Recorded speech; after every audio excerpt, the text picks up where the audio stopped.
As pessoas não sabem como aprender inglês eficientemente porque elas não entendem como o cérebro funciona no aprendizado. Entender como pode explicar algo que eu acho essencial para o desenvolvimento: o formato de aprendizado. Por que ele é tão importante e como você pode usar disso para te ajudar a aprender?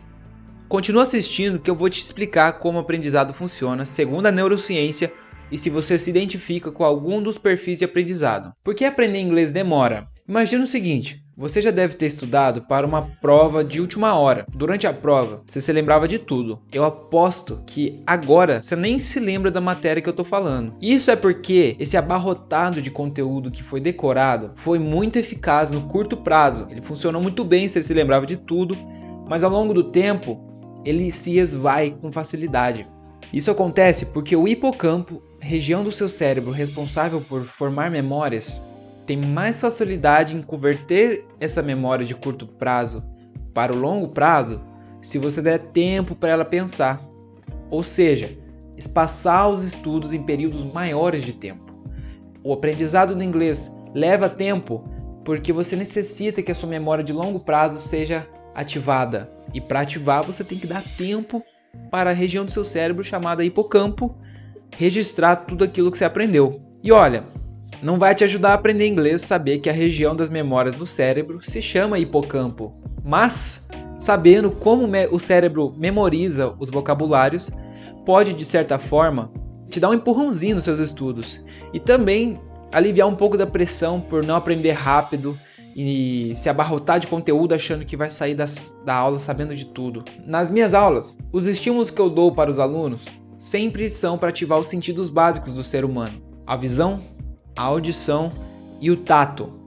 Em casos de aulas presenciais ou aulas online onde temos interações digitais e movimentos com jogos. Aprender dessas três formas, segundo a programação neurolinguística, são chamados os aprendizes visuais, auditivos e sinestésicos. Os visuais são aqueles que têm facilidade com retenção de informação através das imagens, de vídeos e qualquer estímulo visual colorido, aquele marca-texto, aquela circulada que você faz com a caneta que te ajuda a lembrar. Isso é um estímulo visual. Os auditivos, a partir da audição, têm muita facilidade em guardar aquela informação. Ouvir uma aula gravada, repetir aquele conteúdo, eles se lembram com facilidade apenas ouvindo, certo? E os sinestésicos não são tão comuns. São aqueles que associam através da junção dos sentidos. Sentidos como os gestos, os movimentos e até cheiros. São os que aprendem na prática. Eles são comuns em pessoas neurodivergentes. Eu tenho alguns alunos que têm TDAH e dislexia. Quando eu estudei para conhecer um pouco mais, eu entendi que sinestesia para eles é o mais eficiente, porque de alguma forma o funcionamento cerebral deles é um pouco diferente. E para armazenar essa informação, é preciso que seja feito com eles o uso da sinestesia.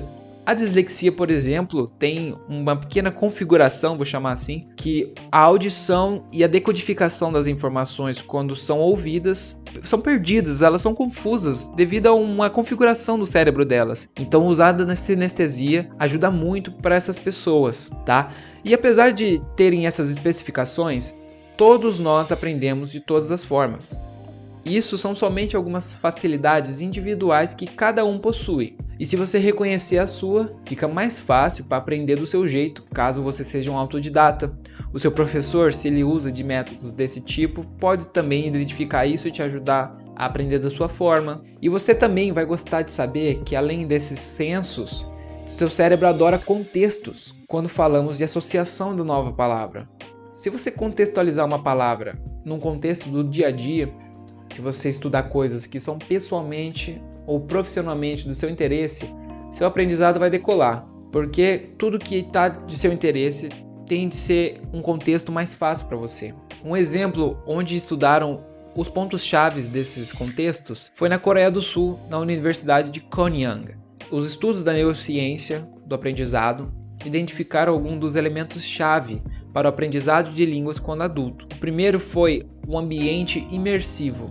Se cercar de conhecimentos que estão de acordo com o seu formato de aprendizado e seus interesses. Ou seja, se você gosta de ouvir música, faça algo que está adequado ao formato. Aprenda com as músicas que você gosta. Vá atrás de saber o que está dizendo naquela música. E o oposto também. Se você gosta de leitura, não vai aprender escutando música. Vai ler alguma coisa. Existem livros classificados por níveis de inglês também, caso você tenha interesse em ler.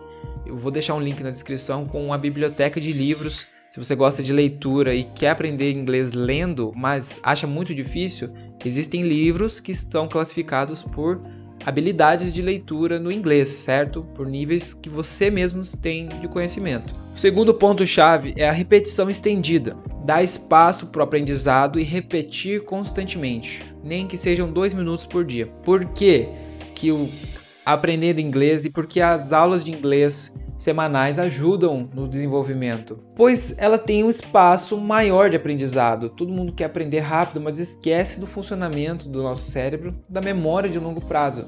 Então, repetir constantemente é você ter aula uma vez por semana e praticar ali, usar isso durante a sua vida. E os 2 minutos que eu digo são aplicativos como o Duolingo, onde aquelas lições diárias bem curtinhas, mas feitas todo dia, tem um impacto significante no final aí de muito tempo, de 2, 3 anos, você vai estar sim sabendo muita coisa, beleza? Outro ponto-chave é a prática de diversos contextos.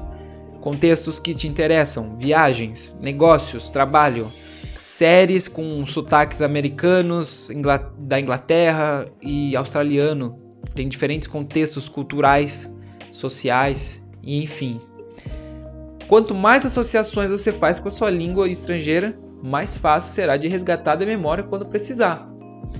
Certo, gente? Encerrando por aqui, eu quero dizer algo. O funcionamento do cérebro pode ser complexo, mas aprender inglês comigo não.